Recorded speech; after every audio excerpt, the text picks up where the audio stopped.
हरे कृष्ण. सर्व भक्तांचं स्वागत आहे आजच्या या शनिवारच्या साप्ताहिक कार्यक्रमामध्ये. आज सकाळचा जो श्रीमद भागवतम कक्षेमधला श्लोक होता,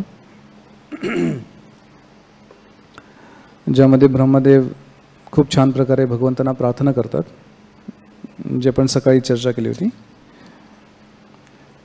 या प्रार्थनेमध्ये ब्रह्मदेव सांगतात की हे भगवंता,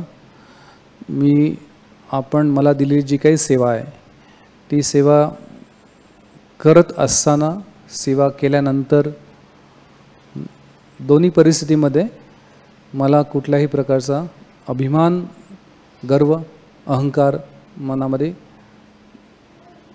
कधीही येऊ नये. अशा प्रकारे भगवंत त्यांची प्रार्थना ऐकतात. आणि त्याच्यामध्ये खास करून ब्रह्मदेवांचा हा जो मुख्य विषय आहे की या विषयामध्ये गर्व जो आहे याबद्दल ब्रह्मदेव खूप काळजीपूर्वक, विचारपूर्वक भगवंतांना म्हणतात की मी जी काही सेवा करेल, कारण तुम्ही मला कुठली सेवा देत आहे, हे पूर्ण ब्रह्मांड आहे, त्या ब्रह्मांडाला चालवायची सेवा देत आहे. आणि या जगामध्ये आपण बघू शकतो की प्रत्येक जीवात्मा कुठल्याही छोट्या गोष्टीला पण ज्यावेळेस तो नियंत्रण करतो, जो नियंत्रक बनतो, तर त्वरित त्याच्यामध्ये मनामध्ये स्वामित्वाचा भाव येतो. प्रत्येक व्यक्तीला वाटतं की आता हे जे काही डिपार्टमेंट आहे किंवा ही वास्तू आहे, ही कंपनी आहे, हे गाव आहे, ही वाडी आहे, ही वस्ती आहे, हा देश आहे, याचा नियंता कोण आहे? मी आहे. तर हा जो भाव आहे तो भाव वास्तविक रूपाने जीवात्म्यासाठी सगळ्यात बिकट परिस्थिती निर्माण करतो. कारण जे सत्य नाही आहे त्याला तो सत्य मानतो. असत्येर सत्य कोरी मानी, असं बंगालीमध्ये एक वाक्य आहे की असत्याला तो सत्य असं गृहीत धरतो की मी सगळ्यांचा नियंता आहे. तर याला म्हणतात मिथ्या अहंकार. त्यामुळे आजचा जो काही शीर्षक आहे, ज्यावर आपण काही विचार करण्याचा प्रयत्न करणार आहोत, तर यामध्ये मिथ्या अहंकार म्हणजे काय की जे नाही आहे ते सत्य मानणे. म्हणजे आपण खऱ्या अर्थाने स्वामी नाही आहे, पण आपण स्वामी आहे असं मानतो. तर या जगामध्ये ही भावना जी आहे ती प्रत्येक व्यक्तीच्या हृदयामध्ये खूप ठासून भरलेली आहे. आणि यामुळेच समस्या येतात. यामुळेच जे काही वादविवाद होतात, जे काही युद्ध होतात, त्याचं सगळ्यांचं मूळ कारण काय? गर्व, अहंकार. आणि याचंच बाकीचे भावंड म्हणजे काय की ईर्ष्या. आणि त्यामुळे हे जे 6 अनर्थ आहेत हृदयामध्ये, काम, क्रोध, मद, मोह, याच्यामध्ये 6 पैकी 5 जे अनर्थ आहेत ते आपण येन प्रकारेनं भगवंतांच्या सेवेत लावू शकतो. म्हणजे एखाद्या व्यक्तीच्या मनामध्ये भरपूर इच्छा असतील तर तो सगळ्या इच्छा भगवंतांच्या सेवेत लावू शकतो. किंवा क्रोध भगवंतांच्या सेवेत लावू शकतो. ज्यावेळेस हनुमानजीने त्यांचा क्रोध लावला होता, लंकेला पूर्णपणे दहन करून टाकलं, तर हनुमानजीने त्यांचा क्रोध वापरला. पण तो क्रोध भक्तांच्यावरती नाही वापरला. म्हणजे हा क्रोध अभक्तांच्यावरती वापरू शकतो आपण, भक्तांच्यावरती वापरलं तर भगवंत पण त्याच्यावरती क्रोधित होतील. त्यामुळे क्रोध देखीलही हनुमानजींनी भगवंतांच्या सेवेत लावला. पण या 6 पैकी ईर्ष्या ही भगवंतांच्या सेवेत आपण नाही लावू शकत. आणि म्हणून असं म्हणतात की ईर्ष्येला भगवत धामामध्ये जागा नाही. ज्या व्यक्तीच्या हृदयात ईर्ष्या असेल तो वास्तविक रूपाने भगवंताच्या धामाला कधी जाऊ शकत नाही. आणि म्हणून तो भक्तांच्या संघामध्ये पण राहू शकत नाही. आणि या भौतिक जगामध्ये आपण जर पाहिलं तर सगळ्यात मोठं महत्त्वाचं वाक्य काय असतं की आपल्याकडे अशा प्रकारे काही वस्तू असल्या पाहिजे की शेजार त्याला ईर्ष्या वाटली पाहिजे, शेजारचा माणूस जळला पाहिजे, ही भावना मनामध्ये असते. म्हणजे आपल्याला असं वाटतं की आपण तर यशस्वी झालो, म्हणजे आपल्या यशाची आपण व्याख्या कशी करतो अशा प्रकारे करतो. आणि त्याचं मूळ कारण काय, मनामध्ये अहंकार आहे, मनामध्ये गर्व आहे. आणि म्हणून आपल्या गुरु परंपरेमधील एक महान आचार्य भक्ती विनोद ठाकूर म्हणतात की हे जे अनर्थ आहेत हे माझे वास्तविक रूपाने मी एवढा निकृष्ट पतित जीव आहे की ही जेवढे काही अनर्थ आहेत हे माझी आभूषण आहेत. हिंसा गर्व आभूषण असं त्यांचं एक वाक्य येतं त्यांच्या एका गीतामध्ये. म्हणतात की ही माझी परिस्थिती आहे. वास्तविक रूपाने ती त्यांची परिस्थिती नाही आहे, आपली परिस्थिती आहे की आपले आभूषण कुठले आहेत, हिंसा गर्व अशा प्रकारचे आपले आभूषण आहेत. तर हे सगळं असताना आपण खूप म्हणजे एखाद्या बिकट परिस्थितीमध्ये असल्याप्रमाणे आहोत. कारण या सगळ्यांच्या बरोबर आपण भगवंतांच्या जवळ जाऊ शकत नाही.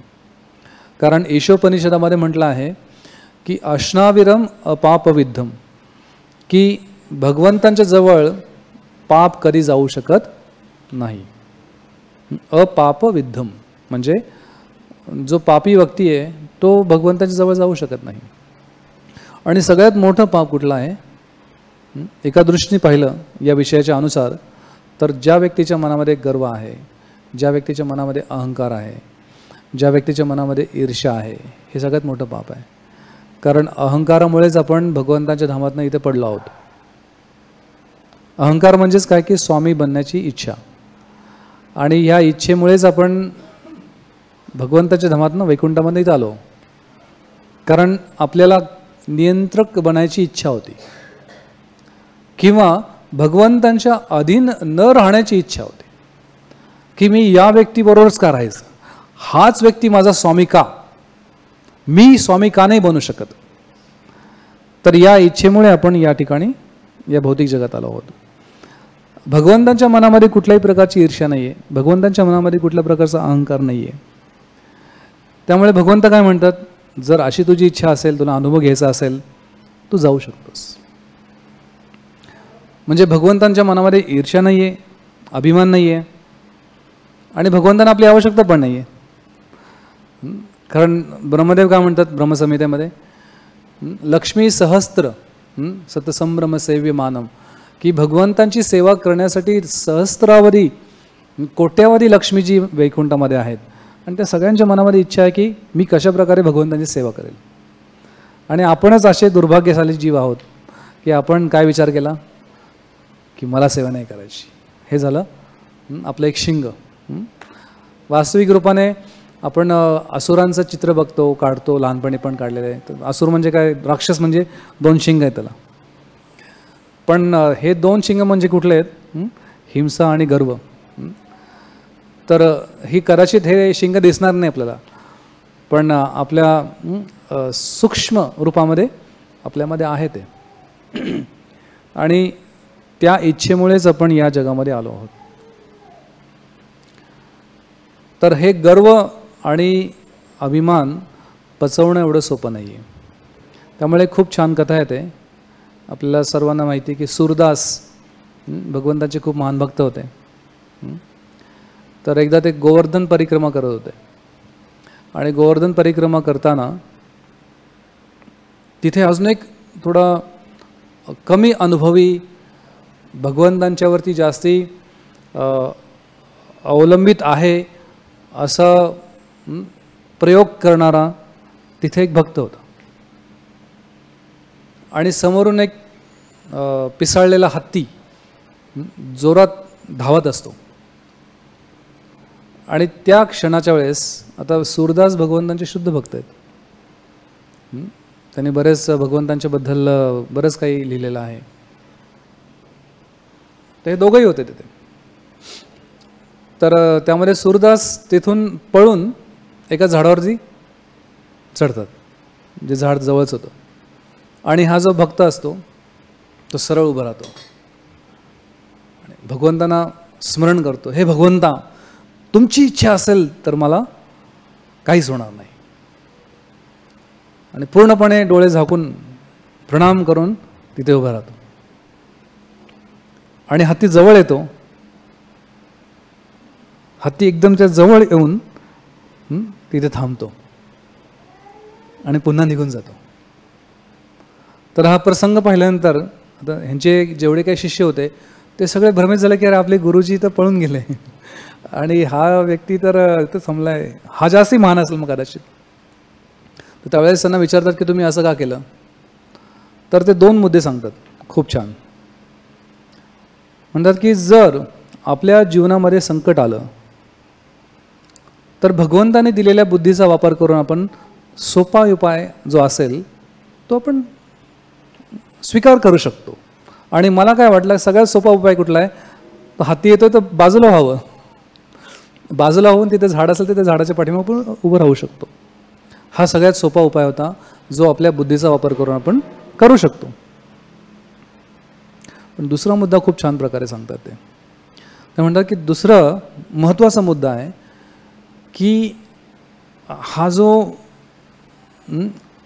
प्रसंग आपण पाहिला, या प्रसंगाच्या नंतर जर मी त्या भक्ताच्या जागी असतो तर कदाचित तो जो मान सन्मान आहे जो भेटला असेल किंवा ह्याला भेटेल तो पचवणं खूप अवघड आहे.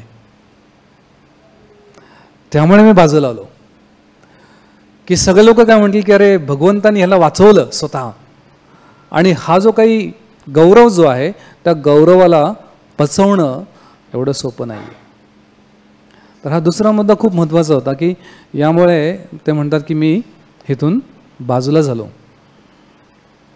आणि तिसरा मुद्दा, अनावश्यक आपण भगवंतांना कधी त्रास देऊ नये. जर आपल्याला उपाय माहिती असेल तर भगवंतांना कशाला बोलायचं, कशाला त्यांना प्रार्थना करायची यासाठी. म्हणजे स्वार्थासाठी प्रार्थना करू नये, भगवंतांच्या सेवेसाठी आपण प्रार्थना केली पाहिजे. आणि या प्रकारे लोकांच्या मनामध्ये जो काही आपल्याप्रती आदर होईल तो आदर कदाचित आपल्याला भक्तीमधनं स्खलित करू शकतो. आपण भक्तीमधनं कदाचित आपलं पतन होऊ शकतं. तर ही भावना एका प्रामाणिक भक्ताच्या हृदयात असते की अनावश्यक, जसं परमपूज्य गोपालकृष्ण महाराजांना पण एकदा एका भक्ताने विचारलं होतं की महाराज तुम्ही तर शुद्ध भक्त आहात, मग तुम्ही आजारी पडल्यावरती औषधं कशाला घेता. तर महाराज म्हणलं की अनावश्यक भगवंतांना का त्रास देऊ मी. प्रत्येक वेळेस जर आपल्याकडे औषध उपलब्ध आहे तर आपण औषध घेतलं पाहिजे. तर या पद्धतीने भक्ती खूप व्यावहारिक आहे, भक्ती अव्यावहारिक नाही आहे. भक्ती याचा अर्थ प्रभुपाद सांगतात भगवद्गीतेमध्ये की भक्तियोग म्हणजे एका दृष्टिकोनातून त्याला म्हणतात बुद्धियोग. बुद्धीचा आपण वापर केला पाहिजे भगवंतांची कशा प्रकारे सेवा करायची. भगवंतांकडून सेवा घेऊ नये आपण. ज्या प्रकारे या भक्तांनी, जो खूप परिपक्व भक्त नव्हता, त्यांनी भगवंतांकडनं काय घेतलं, सेवा घेतली की मला वाचवा. आणि ती सेवा घ्यायची आवश्यकता होती का, तर एका दृष्टिकोनातून नव्हती. तो स्वतःहून तिथे उभे राहिला. तर एका दृष्टिकोनातनं भगवंतांना आपण आपला सेवक बनवतो. तर ही भावना अजिबात जे प्रामाणिक वैष्णव असतील त्यांना कधी आवडणार नाही. त्यामुळे अननेसेसरीली, अनावश्यक भगवंतांना आपण काही आपल्या सेवेत लावू नये. आपण भगवंतांची सेवा अशी केली पाहिजे की भगवंतांना वाटलं पाहिजे की हा एवढा चांगला सेवा करणारा कोणचा भक्त आहे, तर भगवंत आपल्याला बघायला येतील. त्यामुळे भक्तीचा अर्थ काय की आपण सेवा करायचा प्रयत्न करतो. भक्तीचा अर्थ आहे आपण नम्र भावनेने भगवंतांना, भक्तांना, वैष्णवांना प्रसन्न करण्याचा प्रयत्न करतो, त्यांची सेवा करण्याचा प्रयत्न करतो. तर ही भक्ती किंवा हा भक्तीचा मूळ गाभा आहे की या दृष्टिकोनातनं आपण भगवंतांची सेवा करण्याचा प्रयत्न करतो.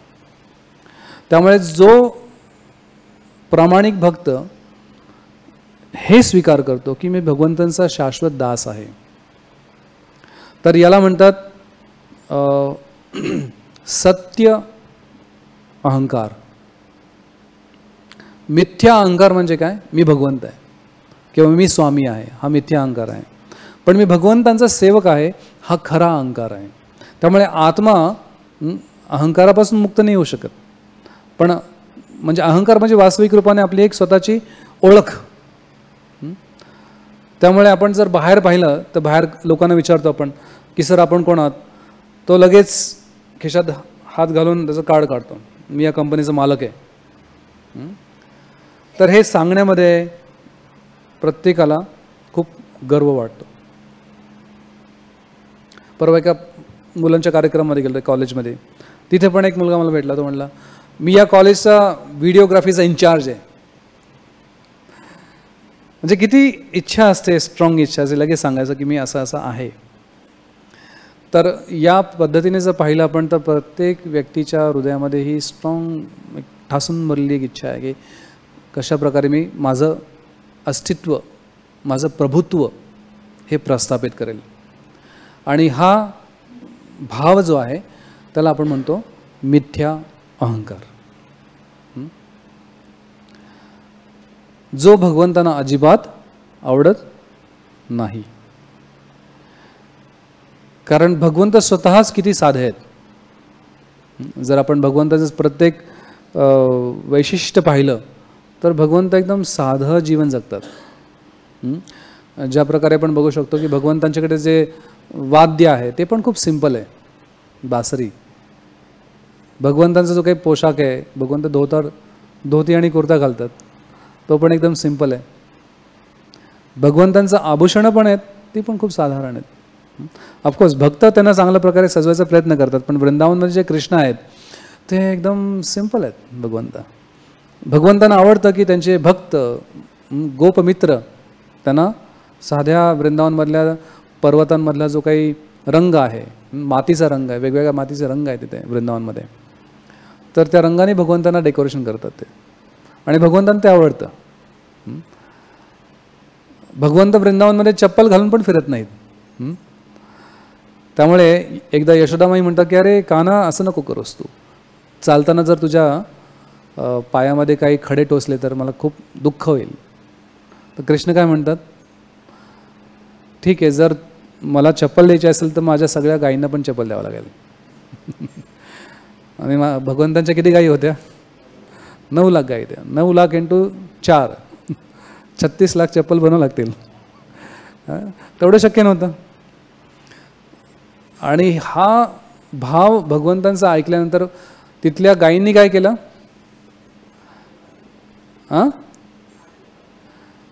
तिथे जेवढे काही खडे होते वृंदावनमध्ये, कारण काटे तर जास्ती वृंदावनमध्ये त्यावेळेस नव्हतेच, पण काटे काही होते, पण ह्या सगळ्या गायी पूर्ण वृंदावनमध्ये फिरल्या आणि जेवढी काही खड्याप्रमाणे जी काही माती होती त्याला चुरा करून बारीक केलं. त्यामुळे अजूनही वृंदावनची जी माती पाहिली तुम्ही एकदम बारीक आहे, लोण्याप्रमाणे बारीक आहे, मऊ एकदम. तर हा सेवेचा भाव जो आहे, भगवंत त्यांच्या भक्तांची सेवा करायचा प्रयत्न करतात, भक्त त्यांची भगवंतांची सेवा करायचा प्रयत्न करतात. त्यामुळे दोघांमध्ये ही स्पर्धा आहे की कशा प्रकारे मी चांगल्या प्रकारे सेवा करू शकेल भगवंतांची. तर याला म्हणतात जो सत्य अहंकार, खरा अहंकार, की मी भगवंतांचा नित्य शाश्वत सेवक आहे. आणि या साक्षात्कारापर्यंत जो व्यक्ती पोहोचेल तो भगवंतांची प्राप्ती करू शकेल, भगवत धामाची प्राप्ती करू शकेल, भगवंतांच्या नित्य शाश्वत सेवेची प्राप्ती करू शकेल. त्यामुळे ब्रह्मदेव ही प्रार्थना करतात की हे भगवंता, मला हे सृष्टी करण्याची सेवा दिल्यानंतर माझ्या मनामध्ये कुठल्याही प्रकारचा गर्व होऊन देऊ नका. आणि म्हणून सगळे भक्त ज्यावेळेस भगवंतांचं दर्शन करत त्यावेळेस हेच प्रार्थना करतात की मला तुमचा नम्र सेवक बनवा. पण ज्यावेळेस आपल्याकडे कुठल्या प्रकारची शक्ती येते तर ती शक्ती प्राप्त केल्यानंतर मनामध्ये काय होतं? पुन्हा गर्व येतो. इतिहासामध्ये इतिहास साक्षी आहे, असे असंख्य लोक होऊन गेले, असे असंख्य जीव होऊन गेले, जीवात्मे होऊन गेले, जे सुरुवातीला खूप साधे होते, पण असंच संघामुळे किंवा म्हणतात ना की एक पद प्राप्त झाल्यामुळे, आसन जे आहे, आसन किंवा खुर्ची प्राप्त झाल्यानंतर ती सोडता येत नाही. खुर्ची कुठली? पदाची खुर्ची. आपण बघू शकतो की किती समाजामध्ये, इतिहासामध्ये भरपूर राजनीतिज्ञ होऊन गेले, शेवटपर्यंत खुर्ची सोडू शकले नाही. खुर्ची तुटून गेली पण त्यांनी सोडली नाही. अशी परिस्थिती या जगामध्ये आहे. एक 75 वर्षाचे एक पंतप्रधान होते एका देशामधले. शेवटपर्यंत त्यांची इच्छा नव्हती की त्यांना पंतप्रधानाची खुर्ची सोडण्याची इच्छा नव्हती. शेवटी त्यांना काय झालं, सगळ्यांची इच्छा होती की त्यांनी सोडून द्यावं. मग शेवटी त्यांना गोळी मारण्यात आली. आणि त्या गोळी मारल्यानंतर ते त्यावेळेस कुठे होते? त्यांच्या खुर्चीवरच होते. खुर्चीवरतीच त्यांनी त्यांचा प्राण सोडला पण खुर्ची नाही सोडली. तर आपण बघू शकतो की या जगामध्ये खूप खूप मोठी आसक्ती असते पदाच्या प्रती, नावाच्या प्रती, की आपलं नाव हवं, या गावामधला मुख्य व्यक्ती मी असावा.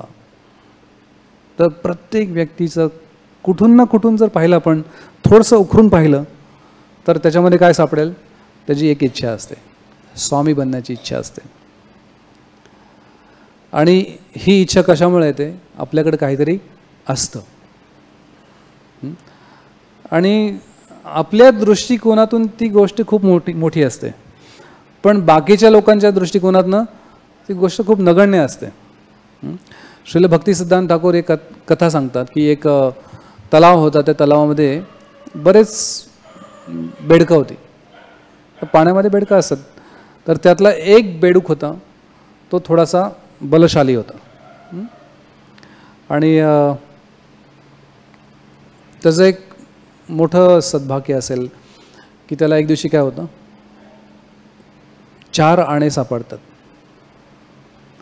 तर हे 4 आणे तो त्याच्या डोक्यावरती चिटकवतो. तो सगळीकडे मिरवायचा. पूर्ण जलाशयामध्ये, पूर्ण तळ्यामध्ये एका पण बेडकाकडे 4 आणे नाही, माझ्याकडे एकट्याकडे 4 आणे. तर हा मोठा गर्व होता त्याला की माझ्याकडे एवढी संपत्ती आहे, बाकीच्याकडे कोणाकडेच नाही आहे. आणि त्यामुळे तो स्वतःच तिथला मुख्य व्यक्ती बनला, स्वतःच आदेश द्यायला लागला. आणि स्वतः आदेश देताना काय की माझ्या आदेशाच्या शिवाय कोणी जायचं नाही बाहेर, कोणी यायचं नाही आतमध्ये. कोणी नवीन व्यक्ती आला तर मला विचारलं पाहिजे पहिला. ॲक्च्युली याला कोणी बनवलं नव्हतं, पण तो स्वतःच बनला. स्वतःच सेल्फ मेड मॅनेजर. असं ॲक्च्युली अशी प्रवृत्ती बऱ्याच लोकांची असते की सेल्फ मेड मॅनेजर म्हणजे काय? स्वयंघोषित व्यवस्थापक. त्याला कोणी बनवलेलं नसतं, पण त्याला असं वाटतं की मी व्यवस्थापक आहे. तर एक दिवशी काय होतं, त्या तळ्यामध्ये, कधी कधी जंगलामध्ये बघू शकतो पण की काही झाडं असतात आणि त्या झाडांची फळं वन्य पशु खातात. आणि ते फळ खाल्ल्यानंतर त्यांना त्या फळ खाल्ल्याचं एक प्रकारचं फळ असतं, त्याला हत्ती खातो कधी कधी. आणि त्या ते फळ खाल्ल्यामुळे त्याला थोडा नशा येते. तर अशाच एक नशेमधला एक हत्ती त्या तळ्यामध्ये आंघोळ करायला येतो. आणि त्या तळ्याच्या एंट्रीला हा उभा असायचा, टॅक्स कलेक्टर. तो जोरात ओरडा लागतो की अरे, हे तळं माझं आहे, या तळ्यामध्ये माझ्या परवानगीशिवाय तू येऊ शकत नाहीस. आता हत्तीला एवढा छोटासा तो एक कणाप्रमाणे त्याला काय कळणार आहे? आणि तो एकदम नशेमधला हत्ती होता. तो सरळ चालत जातो, काही बघत नाही. आणि हा जोरात भोंगा घेऊन ओढतो की हे माझं तळ आहे, आतमध्ये यायचं नाही. आणि असं करत करत शेवटी हत्ती त्याच्यावरून चालत जातो. तो मरी असतो 2 पायाच्या, पण हत्ती पुढे गेल्यानंतर हत्ती त्याचा क्रियाकर्म करून टाकतो आणि ते बरोबर त्या बेडकाच्या वरतीच पडतं. आणि अशा प्रकारे त्या बेडकाचा शेवट होतो. त्याची समाधी पण बनते तिथे, 4 आण्यासहित समाधी बनते. पण शेवटपर्यंत तो काय म्हणतो, हे तळं माझं आहे, माझं होतं आणि माझं राहणार आहे. भले मी नाही राहिलो तर चालेल, पण तळं माझं आहे. तर ही खूप स्ट्रॉंग प्रवृत्ती प्रत्येक व्यक्तीच्या मनामध्ये आहे. आणि त्या प्रवृत्तीमुळेच बाकीच्या लोकांना खूप त्रास होतो. याला पण त्रास होतो आणि त्याला पण, दुसऱ्यांना पण त्रास होतो. तर प्रश्न येतो की आपल्याला ह्या प्रवृत्तीतनं मुक्त व्हायचं असेल तर काय केलं पाहिजे? हा खूप मोठा प्रश्न आहे. पण ही प्रवृत्ती कशा प्रकारे येते मनामध्ये, हा पण थोडा आपण अभ्यास केला पाहिजे. आणि ह्याचा आपण, या विषयाचा आपण का चर्चा करतोय मुख्यत्वाने, कारण जर आपल्याला भगवंतांची भक्ती करायची असेल तर भगवंतांना कुठल्या गोष्टी आवडतात आणि कुठल्या गोष्टी आवडत नाहीत याचा सखोल आपल्याला माहिती असली पाहिजे. आणि म्हणून भागवत पुराणामध्ये जर पाहिलं तर भगवंतांना, जर भागवतामधल्या बऱ्याच लीला आहेत, पण त्याच्यामध्ये एक सगळ्यात कॉमन एक जर विषय पाहिला आपण, तर त्या विषयामध्ये भगवंतांना त्यांच्या भक्तांच्या हृदयामध्ये अहंकार अजिबात आवडत नाही. म्हणून 10व्या स्कंदामध्ये गोवर्धन लीला आहे. तर गोवर्धन लीला करण्याचं कारण काय होतं? इंद्राच्या मनामध्ये गर्व झाला होता. इंद्राला असं वाटत होतं की मीच, माझ्याशिवाय पाऊस पडूच शकत नाही. पावसाचा मुख्य व्यक्ती कोण आहे? स्वामी कोण आहे? मी आहे. म्हणजे इंद्र विसरला होता की पाऊस पाडण्याची क्षमता मला कोणी दिली आहे? भगवान श्रीकृष्णाने दिलेली आहे. याची विस्मृती झाल्यामुळे गर्व आला आणि तो गर्व नष्ट करण्यासाठी भगवंतांनी ही गोवर्धन लीला केली की अशा प्रकारे त्याची मानहानी केली, दाखवून की अरे तुझं वज्र काहीच काम करणार नाही आहे, माझ्या नखाचा अग्रभाग आहे त्याच्यावरती मी हा गोवर्धन पर्वत उचलू शकतो. तर आणि ते पण डाव्या हातावरती, अवघड आहे. तर या द्वारे भगवंतांनी इंद्राचा मानभंग केला. ब्रह्मदेवांना पण अभिमान झाला होता आणि म्हणून द्वारकेमध्ये भगवंतांनी एकदा ब्रह्मदेव भगवंतांना भेटायला गेले होते. तर ज्यावेळेस ब्रह्मदेवाने दार वाजवलं त्यावेळेस भगवंत मुद्दामून त्यांच्या एका सेवकाला पाठवतात, म्हणतात जा कोण विचार. आणि तिथे गेल्यानंतर मग तो सेवक विचारतो की आपण कोण आहात? तर ब्रह्मदेवांना विचारणं म्हणजे का आपण कोण आहात, म्हणजे अरे तुला समजतं का कोण आहे मी? हां, तू काय शास्त्र भागवत वाचलं नाहीस का? मी 4 मुखी ब्रह्मदेव आहे, जा कृष्णाला सांग ब्रह्मदेवाला भेटायला. तर तो म्हणतो ठीक आहे तुम्ही थांबा इथंच, मी निरोप सांगून येतो.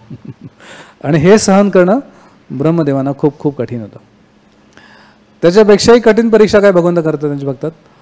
ज्यावेळेस हा द्वारपाल सांगतो भगवंताला की हे 4 मुखी ब्रह्मदेव आलेत, त्यावेळेस 4 मुखी म्हणत नाही ते म्हणतात की मी ब्रह्मदेव आलो आहे.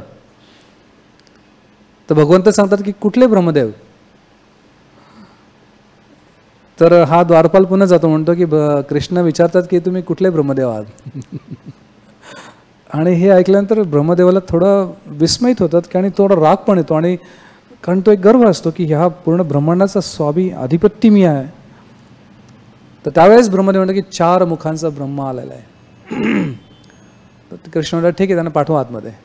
आणि त्याच वेळेस भगवंत त्यांच्या इच्छेच्या अनुरूप इतर सगळ्या ब्रह्मांडामधले जेवढे काही ब्रह्मदेव आहेत त्यांना बोलवतात. आणि ज्यावेळेस ब्रह्मदेव बघतात की अरे त्यांच्या 4 मुखांच्या पेक्षा पण काही ब्रह्मदेव आहेत 8 मुखांचे आहेत, काही 16 मुखांचे आहेत, सहस्त्र मुखांचे काही ब्रह्मदेव आहेत. आणि त्यावेळेस ब्रह्माला वाटतं की मी तर एकदम खिड्याप्रमाणेच आहे, हे माझ्यापेक्षा खूप मोठे मोठे लोक आहेत. आणि त्याद्वारे भगवंत ब्रह्मदेवांचा पण गर्व नष्ट करतात. त्यामुळे आपण जो विषय आज बघतोय त्याचं मुख्य कारण काय की भगवंतांना काय आवडतं आणि काय नाही आवडत. त्यामुळे जरी ब्रह्मदेव भगवंतांचे खूप निकट भक्त आहेत, सेवक आहेत, तरी पण त्यांच्या हृदयामध्ये जो काही अहंकार होता, एवढंच नव्हे तर सर्वोत्कृष्ट भक्त भगवंतांचे सगळ्या भक्तांमधले सगळ्यात उच्च असे भक्त कोण आहेत? वृंदावनमधल्या गोपिका आहेत. त्यांच्या मनामध्ये पण जो गर्व आलता, थोडासा क्षणभर गर्व आलता की कृष्ण फक्त माझ्याबरोबरच आहेत, त्या क्षणाला भगवंत तिथनं अदृश्य होतात. त्यामुळे सगळ्या भागवत पुराणामध्ये भगवंत बघतात की हे कधी सहन नाही करत की त्यांच्या भक्तांच्या हृदयामध्ये अहंकार. महाभारतामध्ये पण जर पाहिलं आपण तर महाभारतामध्ये पण अर्जुनाला थोडा अहंकार होता की मी युद्ध केलं. आणि किंवा पांडवांना पण वाटलं की त्यांनी, भीमाला वाटलं की सगळ्यांनी खूप मोठं पराक्रम केला. त्यावेळेसही भगवंत काहीच म्हणत नव्हते. आणि भगवंत म्हणतात ठीक आहे, आपण एक ॲक्च्युली एक व्यक्ती होता, त्याला आपण भेटूया, ज्याचं फक्त डोकं कुरुक्षेत्राच्या पर्वताच्या वरती होतं, जिवंत होता, बार्बारिक नावाचा व्यक्ती होता. तर तिथे गेल्यानंतर मग भगवंत यांना विचारतात की आपण काय पाहिलं पूर्ण महाभारतामध्ये, पूर्ण युद्धभूमीमध्ये. तो बार्बारी काय म्हणतो, पूर्ण युद्धामध्ये मी फक्त एकच वस्तू पाहिली, आपलं सुदर्शन चक्र पाहिलं, बाकीचं काहीच नाही पाहिलं मी. आपलं सुदर्शन चक्रच सगळ्यांचा सर्वनाश करत होता. आणि हे ऐकल्यानंतर मग पांडवांना कळतं की अरे आपण काहीच नाही केलं, आपण फक्त निमित्त होतो. आणि ॲक्च्युली भगवंतानी हे ज्ञान 11व्या अध्यायामध्ये सांगितलं होतं अर्जुनाला की वास्तविक रूपाने मी सगळ्यांचा संहार केलेलाच आहे, पण माझी इच्छा आहे की तू माझा निमित्त बन माझ्या वतीने. तर या दृष्टिकोनातनं आपण बघतो की जेवढे काही भक्त होऊन गेले इतिहासामध्ये, तर या सर्व भक्तांच्या मनामध्ये कधी ज्यावेळेस अहंकार आला, वास्तविक रूपाने भक्तांच्या मनामध्ये अहंकार येऊ शकत नाही, पण भक्त कधी कधी आपला रोल घेतात की कशाप्रकारे आपल्या मनामध्ये प्रत्येक वेळेस हा अहंकार असतो. कधी कधी आपण कुठली सेवा करतो, तर ते सेवा केल्यानंतरही आपल्याला एक विशेष प्रकारचा एक इच्छा असते की मी सगळ्यात चांगला सेवक आहे, माझ्यापेक्षा सेवा कोणी चांगलं करू शकत नाही. तर हा जो भाव आहे तो भगवंतांना अजिबात आवडत नाही. ज्यावेळेस भगवंत बघतात की त्यांच्या भक्तांच्या हृदयामध्ये नम्रता आहे, त्यांच्या भक्तांच्या हृदयामध्ये कुठल्याही गोष्टीचं श्रेय घेण्याची इच्छा नाही आहे, पण श्रेय भगवंतांना देण्याची इच्छा आहे, हा भाव बघितल्यानंतर भगवंतांना खूप आनंद होतो. कारण तो जो भाव आहे तो खरा भाव आहे भक्तीचा. त्यामुळे भगवंतांचे भक्त जे आहेत ते सगळं श्रेय भगवंतांना देतात.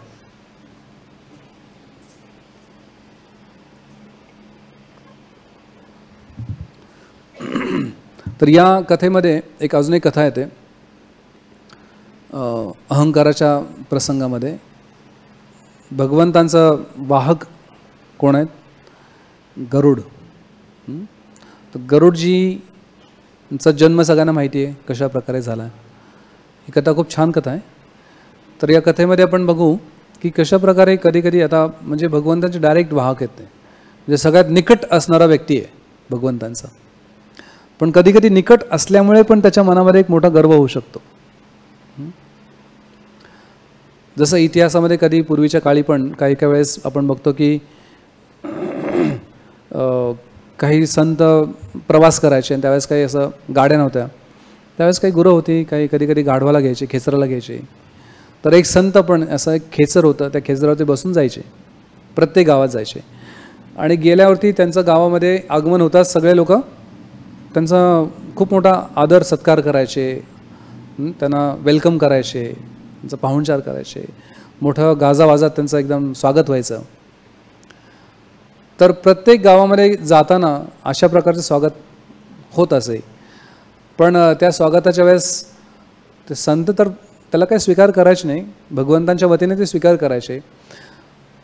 पण त्यांचं जे खेचर होतं गाढव, त्याला असं वाटायचं की हा सगळा सत्कार कोणासाठी आहे, माझ्यासाठी. कारण सगळं गावात एंट्री केली की सगळे लोक यायचे ना, त्याला माहीत नव्हते की सत्कार कोणाचा आहे. आणि प्रत्येक वेळेस अशा प्रकारचा सत्कार असल्यामुळे त्याला वाटायचं की हां मी किती महान आहे, प्रत्येक गावात गेल्यानंतर अशा प्रकारे मला स्वागत केलं जातं. तर एका गावामध्ये म्हणजे आता जे स्वामी होते, जे संत होते, ते त्यांना कळतं की याच्या मनामध्ये पण गर्व आला आहे. तर एका गावामध्ये ते काय करतात, गावाच्या वेशीच्या अगोदरच त्याला बांधून ठेवतात आणि पुढे चालत जातात. तर पुढे गेल्यानंतर त्यांचं स्वागत होतं, पण ह्याला कोणी बघतच नाही. तर त्यावेळेस हा गाढवा विचार करतो की अरे हे गावात लोक मूर्ख लोक आहेत, ह्यांना कळत नाही की माझं महत्त्व काय आहे. पण वास्तविक रूपाने त्या गाढवाचं महत्त्व काय होतं, त्याच्या पाठीवरती बसणारा व्यक्ती महान होता, तो महान नव्हता. त्याच प्रकारे आपल्या पाठीवरती बसणारे व्यक्ती महान आहेत म्हणून आपल्याला लोक बघतायत. आपण जर आपल्या पाठीवरती भगवंतांना घेत नसेल तर आपल्याला कोण बघणार आहे? म्हणजे भगवंतांचं आपण प्रतिनिधित्व करतोय याच्यामुळे कदाचित लोक आपल्याला सन्मान करतील. ही भावना उचित भावना आहे. तर गरुडजींना म्हणजे गरुडजींचा जन्म खूप विशेष आहे. आपल्याला सर्वांना माहिती की कश्यप मुनींची 2 पत्नी होत्या, विनिता आणि कद्रू. तर त्याच्यामध्ये विनिता जी होती तिलाही पुत्रांची अपेक्षा होती आणि कद्रूलाही पुत्रप्राप्तींची इच्छा होती. तर कद्रूने काय इच्छा केली होती की मला 1000 नागपुत्र हो, त्यांची इच्छा होती, विशेष इच्छा होती. आणि विनिताने काय म्हणलं की मला 2 पुत्र हवेत पण ते सर्वश्रेष्ठ असले पाहिजे. तर दोघांच्या इच्छेनुसार त्यांना त्यांच्या शरीरातनं म्हणजे विनिताच्या शरीरातनं 2 अंडी उत्पन्न झाली आणि कद्रूची 1000 अंडी होती. तर ही 2 जी अंडी होती त्यांचं हॅचिंग होत नव्हतं, म्हणजे त्याच्यापासून काही जीव उत्पन्न होत नव्हता. बरेच वर्ष चालले होते आणि त्याच्यामध्येच कद्रूचे जेवढे काही 1000 अंडी होती त्याच्यामधनं 1000 नाग उत्पन्न झाले. तर हे विनिताला बघवत नव्हतं की अरे मला एकही पुत्र प्राप्त झालं नाही, माझ्या को वाईफला तिला 1000 मुलं प्राप्त झाली. तर त्या रागाच्या भरात तिने काय केलं की खरंच माझ्या पतीने मला जे काही दिलं वरदान दिलं याच्यातनं मला पुत्र होणार आहे का? तर प्रथमच जे अंड आहे त्याला ती फोडून टाकते.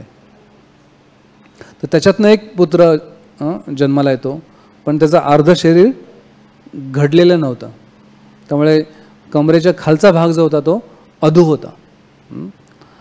आणि असा जन्म झाल्यामुळे तो काय खूप क्रोधामध्ये येऊन त्याच्या मातेला तो शाप देतो की तो म्हणतो की तुझ्या कडे जो काही धीरता नाही आहे, अधीर बनलीस तू, त्यामुळे माझा असा अवस्था झाली आणि म्हणून तुला शाप देतो की तू कोणाची तरी दासी बनशील.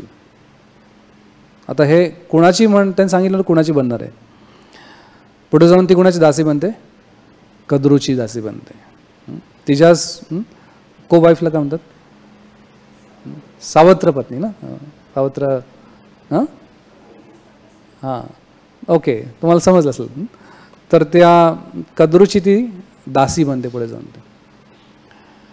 तर त्यावेळेस तो मुलगा म्हणतो की माझी ॲटलिस्ट विनंती आहे की हा दुसरा जो तुला पुत्र मिळणार आहे तो बऱ्याच वेळानंतर येईल पण तो तुला या शापातनं मुक्त करेल. तर हे ऐकल्यानंतर मग तो जो मुलगा असतो तो वरती निघून जातो आणि तोच मुलगा कोण बनतो पुढे? सूर्यदेवांचा रथाचा चालक अरुण. त्यामुळे सूर्य येण्याच्या आधी अरुणोदय म्हणतो पण म्हणजे पुढे अरुण बसलेला असतो. तर अशा प्रकारे विनिताला खूप दुःख होतं की अरे मला असा शाप भेटला. पण काही दिवसानंतर मग ज्यावेळेस ते जे अंड आहे ते ज्यावेळेस उबतं त्याच्यानंतर त्यातनं जो काही प्रकाश बाहेर यायला लागतो तर विनिताला खूप आनंद होतो की ठीक आहे आता माझा उद्धार करणारा मुलगा आलेला आहे. आणि ज्या क्षणाला त्याचा पूर्णपणे त्यातनं एक जीव बाहेर येतो तर त्याचा जो काही आकार आहे तो त्वरित खूप बलशाली आणि खूप मोठ्या प्रकारचा आकार उत्पन्न होतो. आणि तो व्यक्ती कोण आहे? गरुड. गरुडजी आहेत. तर त्यांचं जे काही शक्तिशाली रूप पाहून त्यांचा जो काही दिव्य प्रकाश पाहून सुवर्णमय प्रकाश होता त्यांचं शरीर पाहून विनिताला खूप आनंद होतो की अरे हा माझा सर्वश्रेष्ठ पुत्र आहे. आणि म्हणून खगेंद्र सगळ्या आकाशातले सगळे जेवढे काही पक्षी आहेत त्या पक्ष्यांचा राजा कोण आहे? गरुड आहे. तर ज्यावेळेस जन्म झाल्यानंतर मग तो मातेला प्रणाम करतो आणि त्याला कळतं की माझी कारण त्याच्यामध्ये काय झालं असतं त्यांचा जन्म होण्याच्या आधी विनिता आणि कद्रूमध्ये एक शर्यत लागते आणि ते शर्यत कशामुळे लागते? एक पैंज लागते आणि ते पैंज कशामुळे असते?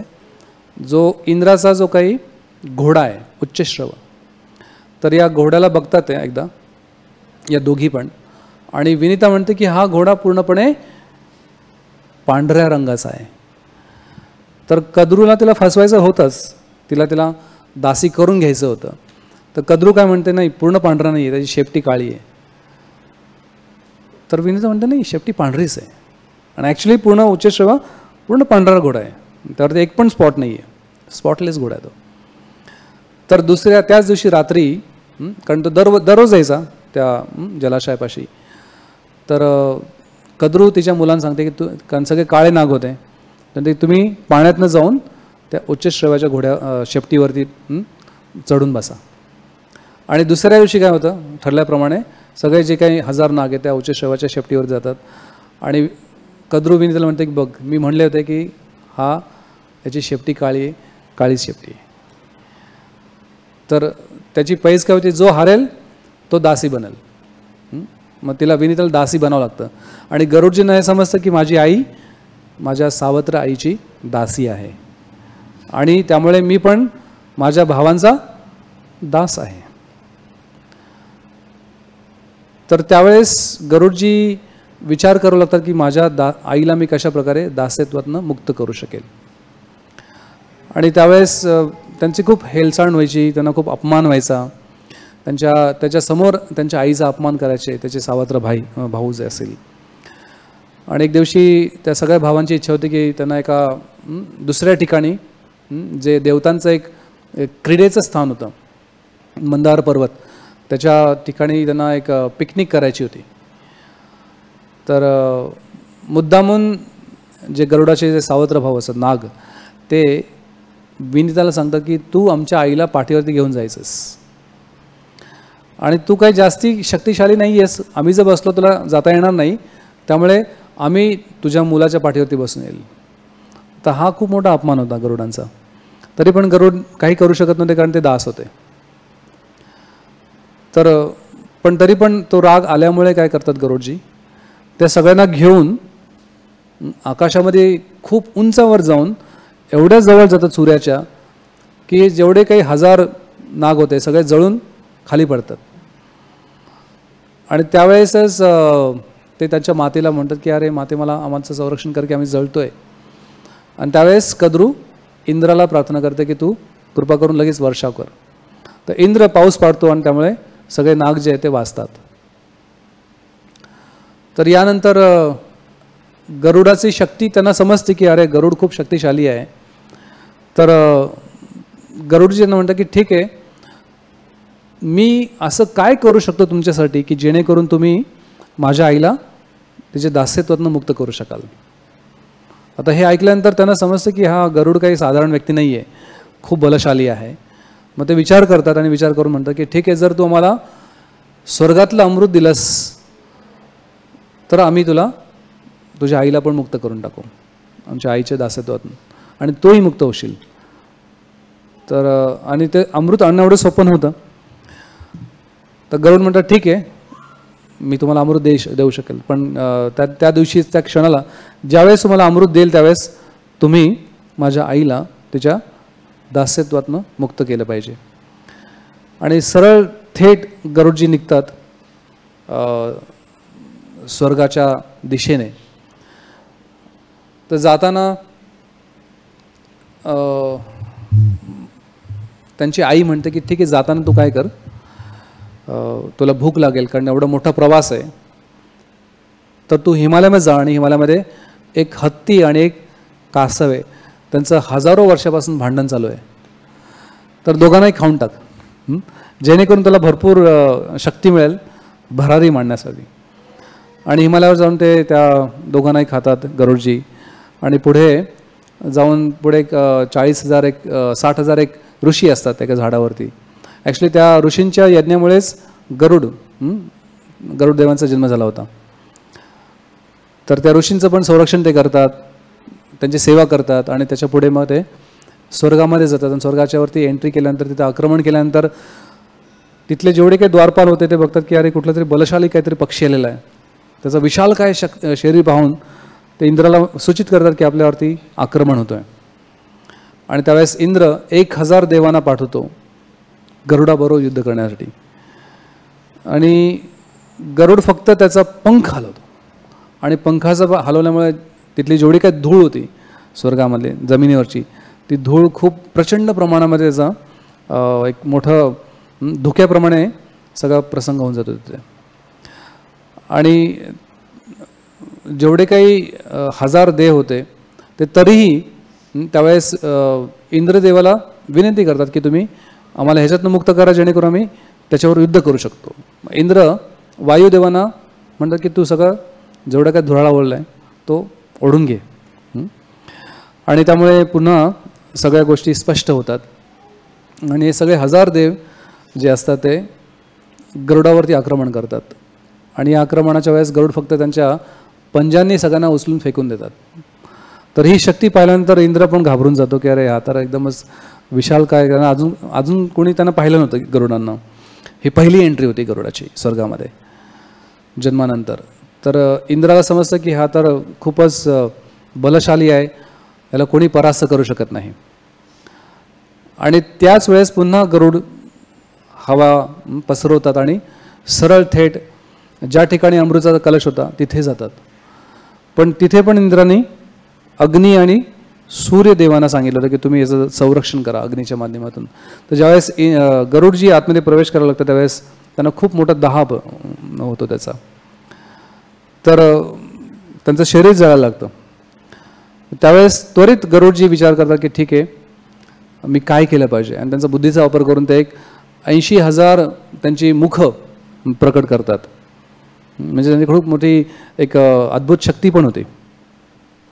तर या मुखांचा वापर करून पुन्हा ते पृथ्वीवरती येऊन जेवढे काही नदीतलं पाणी आहे सगळं पिऊन घेतात आणि तिथे जाऊन तिथली जेवढी काही अग्नीचं जे काही बाहेर फेन्सिंग होतं त्याला विजून टाकतात आणि आतमध्ये प्रवेश करून जो काही अमृत कलश होता त्याच्या एकदम जवळ जातं तिथे.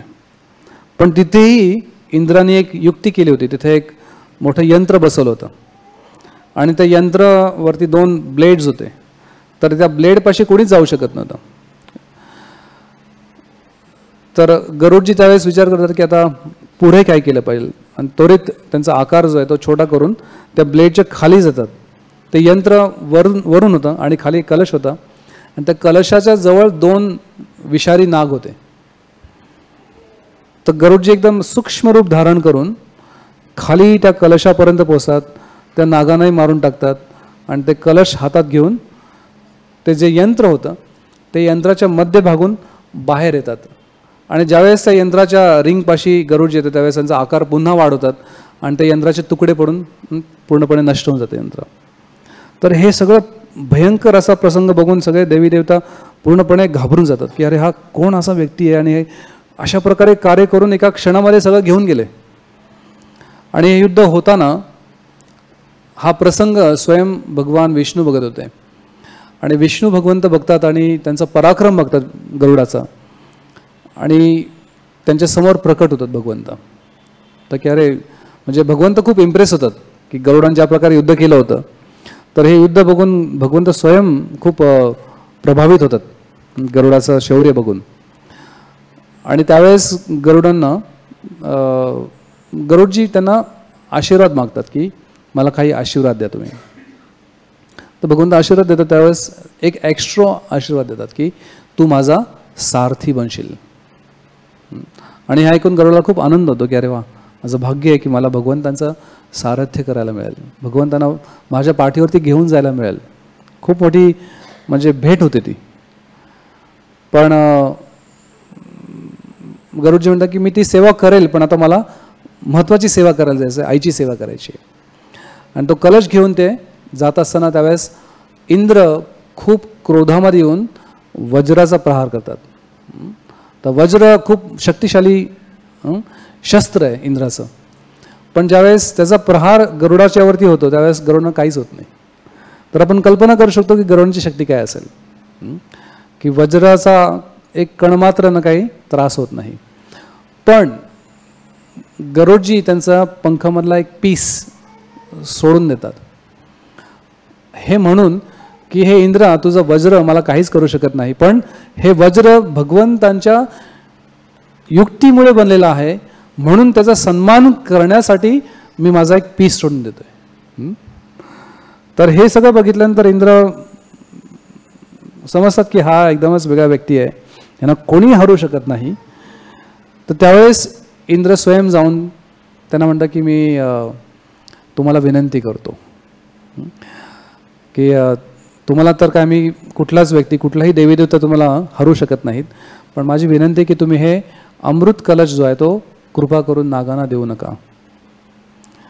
तर गरुडजी म्हणतात ठीक आहे, पण माझं काम तर मला करायचं आहे, मला आईला तिच्या शापातनं मुक्त करायचं आहे, तर मला द्यावंच लागेल.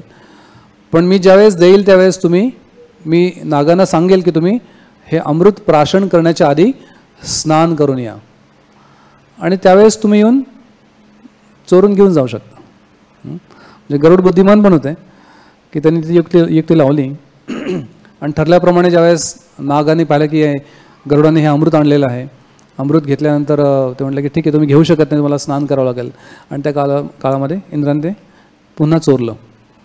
पण तोपर्यंत गरुडजी आणि त्यांची आई त्यांच्या शापातून मुक्त झाल्या.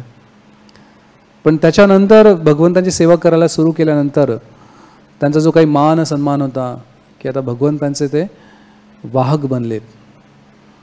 तर यामुळे आणि इंद्राला पण त्यांनी एक वरदान मागितलं होतं की तुम्ही मला वर द्या की माझं जे अन्न आहे निसर्गाच्या रूपाने माझं अन्न काय बनव, नाग बनव. तर इंद्र म्हणले ठीक आहे तू मला अमृत दे, मी तुला हे वरदान देतो. तर अशा प्रकारे त्यांची देवाणघेवाण झाली होती. तर त्यामुळे सगळ्यात महान शत्रू नागांचे कोण म्हणले, गरुड. आणि त्याच्यानंतर हे वर प्राप्त झाल्यानंतर गरुडाने सरळ नागलोकामध्ये आक्रमण करायला सुरू केलं आणि खूप प्रकारे त्यांचं जो काही उद्ध्वस्त करण्याचा प्रयत्न केला नागलोक. कारण नागलोक जे आहे ते भूलोकाच्या खाली आहे, जिथे आपण जाऊ शकत नाही या देहामध्ये, पण गरुडजी जाऊ शकतात. गरुडजी कुठेही जाऊ शकतात ब्रह्मांडामध्ये. तर हा प्रसंग झाल्यानंतर एक दिवशी काय होतं, इंद्राचे सारथी माताली यांचं नाव आहे. तर मातालीची मुलगी ती पण खूप बलशाली शक्ती शूरवीर होती, आणि तिचं नाव तर गुणकेशी. तर गुणकेशी जी होती ती एकदम पराक्रमी अशी आणि खूप सुंदर पुत्री जी मातालीला होती, जो इंद्राचा सारथी आहे. तर रामलीलेमध्ये पण इंद्राने तो रथ आणि मातालीला पाठवलं होतं. त्यामुळे रावणाबरोबर युद्ध जर केलं त्यावेळेस मातालीनेच भगवंतांचं सारथ्य केलं होतं रामाचं, श्रीरामाचं. तर इंद्राचा अतिप्रिय असणारा सारथी होता. पण त्यांचं सगळ्यात मोठी समस्या काय होती, त्यांची मुलगी, त्या मुलीने त्यांना विनंती केली होती की आता माझं लग्न करून द्या म्हणून. तर मातालीने विचार केला होता की या माझ्या मुलीसाठी सगळ्यात उत्कृष्ट असा वर शोधणार आहे मी. तर त्या शोधामध्ये माताली पूर्ण ब्रह्मांडामध्ये फिरले, पण त्यांना कोणीच भेटलं नाही चांगला. त्यामुळे ते खूप दुःखी होते की अरे असं कसं होऊ शकतं की मला माझ्या मुलीचा तर विवाह करायचा आहे, पण उचित वर नाही आहे. आपण कल्पना करू शकतो की ती किती सुंदर असेल, स्वर्गीय होती. आणि मातालीने म्हटलं की हिच्याप्रमाणे कोणी उचित वरच नाही आहे. तर या दुःखामध्ये ते एक दिवशी चालले होते, त्यावेळेस त्यांना कोण भेटतं, नारद मुनी भेटतात. आणि नारद मुनी त्यांचा चेहरा बघून विचारतात तुमची काय व्यथा आहे, विचारतात की तुम्हाला काय समस्या आहे का. तर त्यावेळेस माताली म्हणतात की हां माझी मोठी समस्या आहे की माझ्या मुलीचं विवाह करायचा आहे, पण उचित वर भेटत नाही आहे. तर नारद मुनी म्हणतात ठीक आहे, तुझी ही इच्छा पूर्ण होईल आणि उचित वर मला माहिती कुठे आहे. हे ऐकून मातालीला एकदम आनंद होतो, अरे एवढं सगळं जग शोधलं पण आता मला सापडलं नाही, पण नारद मुनी मला करून द्यायला तयार आहेत. तर ते त्वरित विचारतात की ठीक आहे काय नाव आहे त्याचं, कुठला आहे, कुठं राहतो तो. तर नारद मुनी म्हणतात की ते सांगणार नाही, तुला माझ्यावर यावं लागेल. आणि थेट नारद मुनी त्यांना घेऊन कुठे जातात, नागलोकामध्ये. तिथे गेल्यानंतर तिथे एक आर्यक नावाचे एक व्यक्ती असतात, नाग, त्याचं नाव आर्यक असतं. तर हे आर्यक म्हातारे होते, खूप वृद्ध होते. आणि नारद मुनी आणि माताली ते त्यांना गेल्यानंतर त्यांना एकदम आश्चर्य वाटतं की अरे इथे नागलोकामध्ये हा स्वर्गीय व्यक्ती इंद्राचा सारथी इकडे कसं काय आला. तर त्यांना विश्वास बसत नाही. पण नारद म्हणतात की हां हेच इंद्राचे सारथी आहेत आणि ते शोधामध्ये आहेत. म्हणतो कसला शोध आहे. तर त्यांच्या मुलीला वर शोधण्यामध्ये आहेत ते. तर पण हा जो सुमुख असतो, अरेक असतो, तो खूप दुःखी असतो. तो ठीक आहे बघा तुम्हाला काय कुठं असेल तर. कारण तो एकदम म्हणजे भ्रमित झालेला असतो, खूप दुःखी असतो, निराश असतो. कारण प्रत्येक महिन्यामध्ये तिथं गरुड यायचे. तर मागच्याच महिन्यामध्ये तो जो आर्यक होता त्याचा मुलगा चिरखा, त्याला कोणी मारलं होतं, गरुडांनी मारलं आणि खाल्लं होतं. तर त्या दुःखामध्ये ते बिचारे होते. आणि त्यावेळेसच त्यांचा नातू येतो, ज्याचं नाव होतं सुमुख. आणि तो आल्यानंतर ज्यावेळेस माताली त्याला बघतात आणि ज्या प्रकारे तो त्यांच्या आजोबांना सांत्वना देतो की तुम्ही काही काळजी करू नका, ते बघून मातालीला खूप आनंद होतो की हा उचित वर आहे माझ्या कन्येसाठी. तर त्वरित माताली त्या आर्यकला म्हणतं की माझा शोध होता जो पूर्ण झाला, की हा जो सुमुख आहे तोच उचित वर आहे माझ्या कन्येसाठी. हे ऐकल्यानंतरही त्या बिचाऱ्या आर्यकला काही आनंद होत नाही, अजून दुःखी होतो. तर ठीक आहे तुमची इच्छा असेल पण त्याचा काही फायदा नाही आहे, तुमची इच्छा पूर्ण होऊ शकत नाही. तर हे ऐकल्यानंतर मातालीला खूप अजून आश्चर्य होतं की असं का. त्यावेळेस मग आर्यक सांगतो की अशा प्रकारे माझ्या मुलाला गरुडन खाल्लेलं आहे आणि या येणाऱ्या महिन्यामध्ये या सुमुखचं नमर आहे, म्हणजे याचा मृत्यू होणारच आहे पुढच्या महिन्यामध्ये, त्यामुळे तुझ्या मुलीबरोबर याचा विवाह होऊ शकत नाही. तर नारद मुनीने हे सगळं रचलं होतं, मोठं कारस्थान म्हणू शकतो. पण त्याच्या पाठीमागे मुख्य उद्देश काय होता तो पुढे, की माताली हे ऐकल्यानंतर म्हणतात की ठीक आहे तुम्ही काही उपाय करू शकत नाही, तुम्ही तुमच्या नाताला वाचू शकत नाही, पण मी करू शकतो. असं म्हणून माताली तिथून निघतात आणि त्या सुमुखला घेऊन जातात, त्याचा जीव मी वाचवेल. तर आता त्यांच्या मनामध्ये काय चाललं होतं कोणाला माहीत नव्हतं मातालीच्या मनामध्ये. पण सुमुखला घेऊन तो सरळ स्वर्गलोकामध्ये जाऊन तिथे इंद्राच्या दरबारावर जाऊन म्हणतो की हे इंद्र, मला एक तुमच्याकडे मागणी आहे, मला मदत हवी आहे. आणि हे ऐकल्यानंतर आता त्यावेळेस त्यांनी सुमुखला आणलं नव्हतं, थोडं बाहेरच ठेवलं होतं. आणि इंद्र हे ऐकल्यानंतर खूप आनंदी होतात की अरे आत्तापर्यंत माझी एवढ्या हजारो वर्षापर्यंत सेवा केलीस पण कधी काही मागितलं नाहीस, प्रथमतः मागितलंयस, काही असेल तर माग, तुझ्यासाठी काही पण. असं इंद्र म्हणतो, जसं आपण कधी कधी म्हणतो विचार न करता, तुझ्यासाठी काही पण, तुला काय असेल माग. आणि हे शब्द ऐकल्यानंतर, हे वाक्य ऐकल्यानंतर माताली म्हणतो मला एकच फक्त इच्छा आहे. काय. त्याला बोलवतात सुमुखला, ये इकडे बाळा. तर इंद्राला म्हणतात, आता हे सुमुखला ज्यावेळेस आतमध्ये बोलवलं जातं त्यावेळेस इंद्र एकदम नर्वस होऊन जातो, त्याला थोडी चाहूल लागते काय काहीतरी गडबड आहे याच्यामध्ये.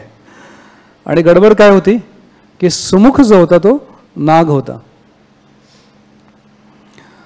तर इंद्र थोडा विचार करायला लागतो आणि त्याच्यामध्ये तो, कारण त्याच वेळेस भगवंत पण तिथे होते इंद्राच्या दरबारामध्ये, स्वयं विष्णू भगवंत होते.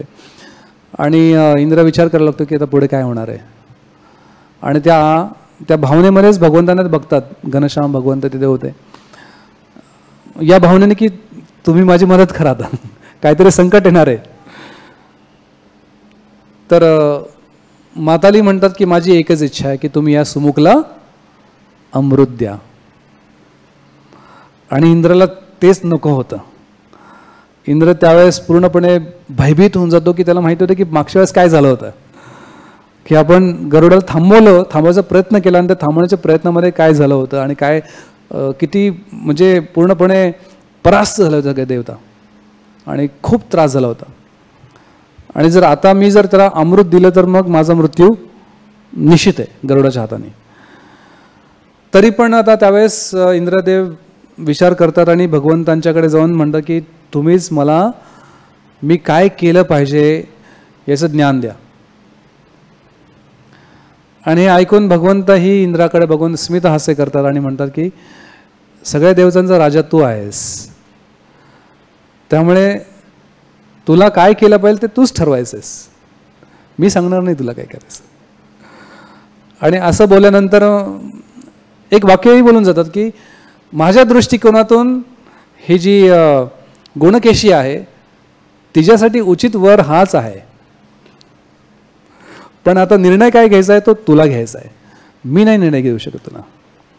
आणि हे ऐकल्यानंतर इंद्र पण पूर्णपणे भ्रमित होऊन जातो की आता काय करायचं, जर दिलं तर प्रॉब्लेम, नाही दिलं तर माताली दुःखी होईल. तर दोन्ही साईडनी इकडे आड आणि इकडे विहीर होते.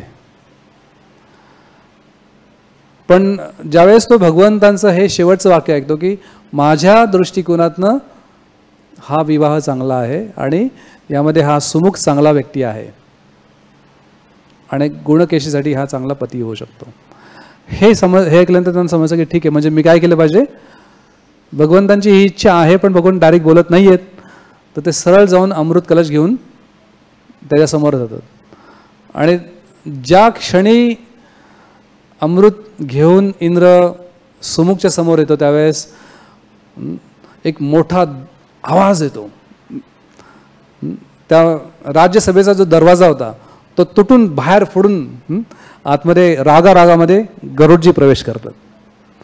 म्हणजे एकदम म्हणजे ड्रामॅटिक पिक्चरप्रमाणे तो सीन होता की ज्यामध्ये गरुड एकदम रागामध्ये येऊन इंद्राच्या समोर उभे राहतात, म्हणतात की तू काय करतोयस आहे, तुला कळतं की तू कुठला निर्णय घेतोयस, आणि खूप रागामध्ये एकदम. तर इंद्र म्हणतात मी काय निर्णय घेतलाय तो मला माहिती आहे, मी ह्याला अमृत देणार आहे, तुला जे काही करायचं तू कर. आणि त्यावेळेस ते वाक्य ऐकल्यानंतर गरुडाला जो काही राग येतो त्या रागामध्ये गरुड म्हणतो की तुला माझी शक्ती तू ऑलरेडी अनुभव केलेला आहेस, त्यावेळेस मी खूप नवीन होतो, नुकताच जन्म झाला होता, आत्तापर्यंत मी बऱ्याच काही गोष्टी केल्यात आणि माझ्या शक्तीचं तुला कल्पना पण नसेल, पण चुकून जरी तू हे काम केलंस तर तुला खूप मोठं त्रास भोगावा लागेल. माझी शक्ती जी आहे ती अपरिमित आहे, माझा जो पंख आहे त्या पंखाचा एक पीस एवढं शक्तिशाली आहे की पूर्ण ब्रह्मांडाचा भार सहन करू शकतो. म्हणजे आता किती प्रकारे तो स्वतःचा गौरव करतोय. आणि ह्या गौरवाच्या भारामध्ये त्याला कळत नव्हतं गरुडाला की स्वयं भगवंत पण तिथे उभे होते, भगवंतांच्या समोर हे सगळं बोलतोय इंद्राला. तो शेवटी काय म्हणतो, मी या ब्रह्मांडालाच नव्हे तर ब्रह्मांडाचे मुख्य अधिपती व्यक्ती भगवान विष्णू ते माझ्या पाठीवरती बसतात, ही माझी ताकद आहे. आता ह्याच्यानंतर तर म्हणजे हे मर्यादा लांघण्याप्रमाणे होतं की गर्व झाल्यावर ती व्यक्ती सगळं विसरून जातो. गर्वाचं जे काही जो शक्ती आहे ती व्यक्तीला आंधळं म्हणून टाकते. आणि हे वाक्य ऐकल्यानंतर मग भगवंत बघतात, इंद्रही भगवंतांकडे बघतोय, कारण इंद्राला थोडी भीती पण होते की मी जर केलं तर मी मिळणार आहे. आणि त्यावेळेस इंद्र भगवंतांची मदत मागण्याच्या दृष्टिकोनात भगवंतांना बघतात की काहीतरी मदत करा. आणि त्यावेळेस भगवंत पुन्हा स्मितहास्य करून काय म्हणतात, पुन्हा इंद्राला अजून कोड्यात टाकतात. भगवंत म्हणतात अरे गरुड, खरंच तू एवढा शक्तिशाली आहेस, तू दाखवलं पाहिजे तू किती शक्तिशाली आहेस, इंद्राला दाखव, तुझी शक्ती दाखव. आणि हे ऐकून इंद्र अजून घाबरतो की अरे असं का भगवंत म्हणतात, असं बोलल्यानंतर मला कधीच तो मारून टाकेल. आणि हे वाक्य ऐकल्यानंतर गरुडाला तरी पण समजत नाही की भगवंत ॲक्च्युली त्याची परीक्षा बघतायत, त्याला ॲक्च्युली फ्लॅटर करतायत. म्हणजे त्याचा जस्ट एक त्याला अभिमान जास्ती वाढावा म्हणून त्याला काय त्याचं गुणगान करतं, पण ते खरं गुणगान नव्हतं. तर हे ऐकल्यानंतर गरुड भगवंताच्या जवळ जातात एकदम. म्हणजे भगवंतानी पण मला स्वीकार केलं की तू खरंच शक्तिशाली आहेस. म्हणजे त्याला खरंच असा भास झाला की खरंच मी शक्तिशाली आहे, की माझ्या एवढं शक्तिशाली कोणीच नाही आहे, भगवंत पण माझ्या पाठीवरती बसून फिरतात. एवढा मोठा गर्व झाला होता. आणि ज्यावेळेस गरुडजी भगवंतांच्या जवळ जातात त्यावेळेस भगवंत म्हणतात की तू इंद्राला दाखव, तू जे म्हणलास ना की तू मला पाठीवरती बसून घेऊन जाऊ शकतोस, हे इंद्राला दाखव. आणि असं म्हणता म्हणता भगवंत फक्त काय करतात, त्यांचा हस्त कमलाप्रमाणे हात आहे जो गरुडाच्या खांद्यावरती ठेवतात. आणि वारंवार म्हणतात की दाखव, तुझी शक्ती दाखव. आणि जो हात ठेवला होता तो गरुडाला तो असहनीय वजन वाटत होतं. प्रत्येक क्षणाला गरुडाचं जे काही आतलं मांसपेशी होते, हाडं होती, ती क्रॅक होत होती. भगवंताने काहीच केलं नव्हतं, फक्त स्पर्श केला होता. त्यामुळे असं म्हणतात की अणोर अणियाम महतो मह्याम, की भगवंत बारीक कणाप्रमाणे पण होऊ शकतात आणि मोठ्या ग्रहाप्रमाणे पण होऊ शकतात. भगवंतांना काही आकार वाढवायची आवश्यकता नाही आहे, भगवंत स्वयंसिद्ध आहेत. आणि जोपर्यंत तो हात होता तोपर्यंत गरुडाला खूप भार. त्यांनी पूर्वीच काय म्हणलं होतं की माझा एक पीस, पंखाचा एक पीस पूर्ण ब्रह्मांडाचा भार सहन करू शकतो. पण तोच खांदा, पीस पण नाही, खांदा होता गरुडांचा, तो भगवंतांच्या कोमल हातांचा स्पर्श सहन करू शकत नव्हता. आणि त्या क्षणाला भगवंत असं म्हणतायत आणि म्हणतात की दाखव, तू दाखवलं पाहिजे शक्ती. खूप प्रेमाने म्हणत होतं भगवंत. आणि कुठला असं काही प्रेस करत नव्हते, काही नव्हतं, फक्त हात ठेवला होता. आणि शेवटी तो सहन न होता झाल्यामुळे गरुड शेवटी काय खाली कोसळून पडतो. आणि कोसळल्यानंतर मग त्याची ट्यूब पेटते की अरे मी काहीतरी चुकीचं बोललो. आणि त्यावेळेस त्याला साक्षात्कार होतो की मी अहंकाराच्या त्या शक्तीमध्ये, त्या भारामध्ये विसरून गेलो की मी ॲक्च्युली एक तुच्छ सेवक आहे. आणि त्यावेळेस त्यांचं खरं ज्ञान त्यांना पुन्हा जागृत होतं आणि भगवंताच्या चरणी पडतात, माफी मागतात की हे भगवंत मला क्षमा करा, मी काय गर्वाच्या भारामध्ये काय काय बोललो मी, आणि मला समजलं मी किती प्रकारचा अपमान केला, तुमचाही अनादर केला आणि इंद्राचा पण, जो इंद्र सगळ्या देवतांचा राजा आहे, त्याचा अनादर केला, अपमान केला मी, मला क्षमा करा. आणि इंद्राचंही जाऊन क्षमा मागतात. आणि त्यावेळेस म्हणतात की इंद्र तुझी जी इच्छा आहे त्याप्रमाणे तू करू शकतोस. मला आज कळलं की मी एक तुच्छ सेवक, एक तुच्छ दास आहे. तर या प्रकारे भगवंतांनी गरुडांचा पण अभिमान, गर्व जो होता तो नष्ट केला. तर अशा प्रकारे बघू शकतो की या खूप सुंदर अशा लीलेमध्ये की भगवंतांना हा जो विषय जो आहे गर्व, अहंकार अजिबात आवडत नाही. त्यामुळे आपण जर खरं स्वतःला वैष्णव म्हणत असो, भगवंतांचे सेवक म्हणत असो, तर आपल्या हृदयामध्ये प्रामाणिक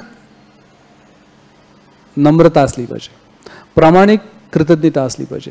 आणि हीच प्रार्थना आपण भगवंतांना केली पाहिजे की एक दिवस असा यावा की ज्या दिवशी आपण प्रामाणिकतेने भगवंतांचा हरिनामाचा जप करू शकू. या नम्र भावनेने, या कृतज्ञतेच्या भावनेने, जी भावना त्या क्षणाला गरुडजींच्या हृदयामध्ये होती की ज्यावेळेस भगवंतांनी त्यांचा गर्व हरण केला त्यावेळेस पूर्णपणे प्रामाणिक नम्र बनले ते. तर त्या स्तरापर्यंत वास्तविक रूपाने आपल्याला भक्तीच्या माध्यमातून तिथे पोहोचायचं आहे की ज्या दिवशी आपण खऱ्या अर्थाने भगवंतांचा चरणांची शरण घेऊ आणि या नम्र भावनेने आपण भगवंतांची सेवा करू शकू. तर याच प्रार्थनेच्या अनुसार आपण इथे थांबूया. कोणाला काही प्रश्न असेल तर आपण एखादा प्रश्न घेऊ शकतो.